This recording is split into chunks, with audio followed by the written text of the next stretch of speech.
present and past. But before we do that, we've got some Calhounian elite here. We've got from Calhoun County, we've got our sheriff, Glenn Kimball. Glenn was instrumental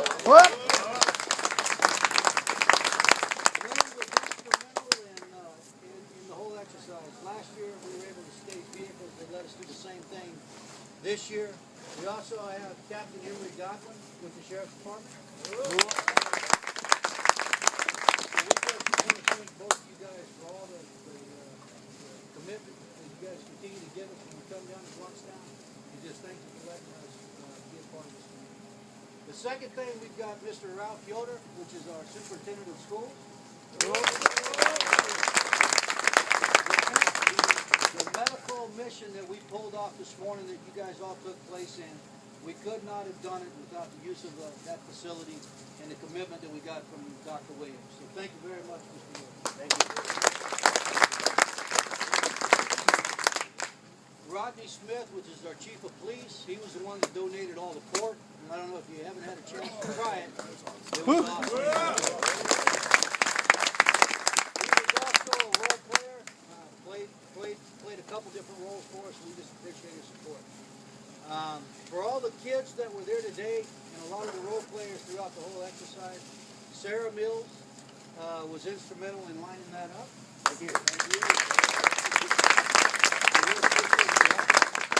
Judy Letzlow, is Judy still here? She's our extension agent. She's right here. Hey. Had it not been for Judy last year and this year, you guys wouldn't have had anywhere to stay. This is the 4-H camp, and obviously we want to thank our county commissioners as well and our clerk of court. But thank you for letting us use your facility and for all your help locally. We'll see who else I missed. Richard was the bad guy. He got some of you guys to buy the part and get the drug cartel back up on their feet. Helped him out. So Richard played a great part. He did it for us last year as well. I could go on role players, but I just want to thank, if there's anyone I missed, thank you guys sincerely. Yes. Especially the 98 guys. Especially the 98 guys, which were our old.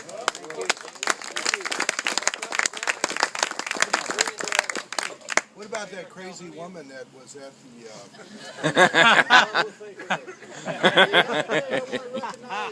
This exercise couldn't have happened without our retirees.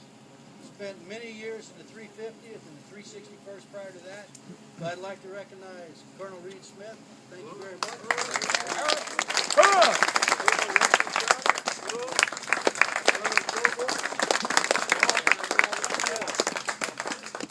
Colonel Rob Parrish, hometown. So with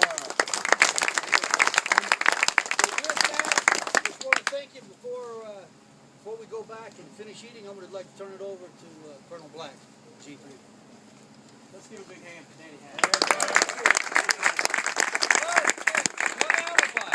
One alibi I should not have missed. That was Joe Wood and Dustin for cooking the shrimp.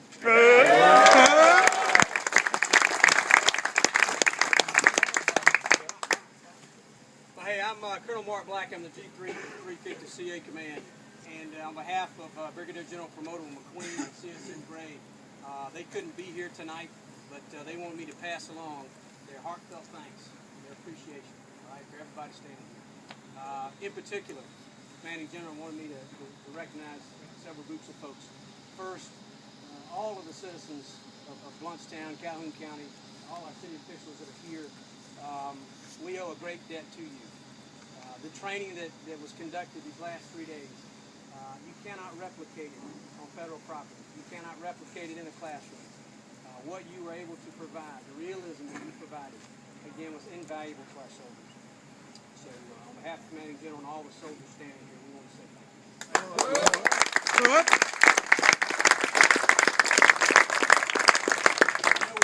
you. We got some of our active duty brethren here with us, but there's another very important group here that we want to recognize, and that's all the 350 Civil Affairs Command alumni that are here tonight. You heard them be introduced, gave of their time, gave of their expertise. These are folks that have been civil affairs operators for 20, 30 years.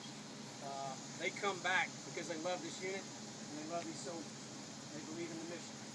All right, so we want to thank you. Our hats are off to you for all that you do. And when you want to talk about realism, when you put one of these gentlemen in the scenario, you can't tap dance because they're going to call you on it. Because they've seen it and they probably tried it themselves. All right, so I'll tell you the level of complexity and the level of realism is just through the roof. So again, on behalf of all these soldiers standing here, let me say thank you on behalf of the command.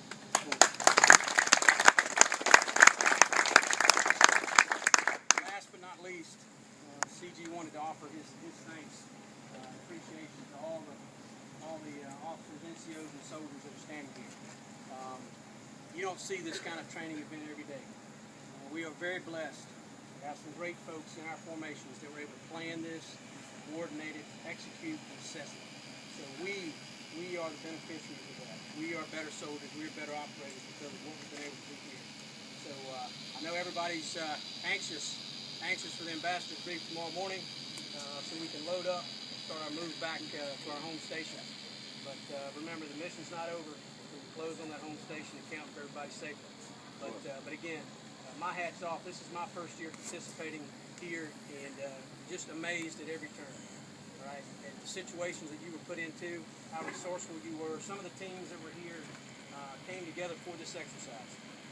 So it's really remarkable.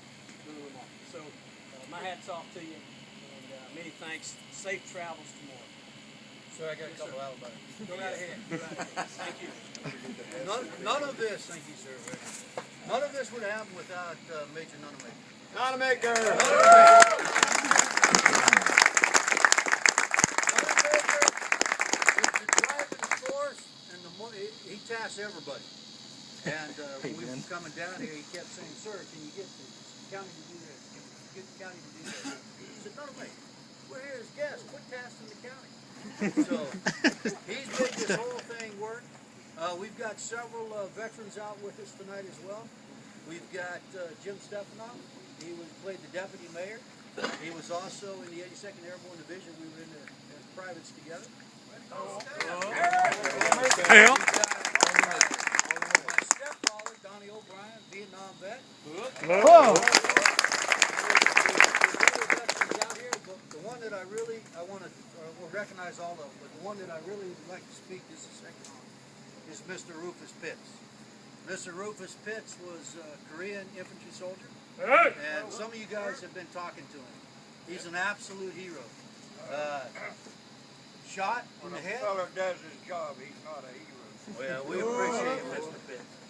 But Mr. Pitts was injured, shot in the head, woke up several hours later and crawled back to friendly lines. And probably 5 years ago, through the help of Colonel Barbie, which we recognize too, was able to help get him his Purple Heart.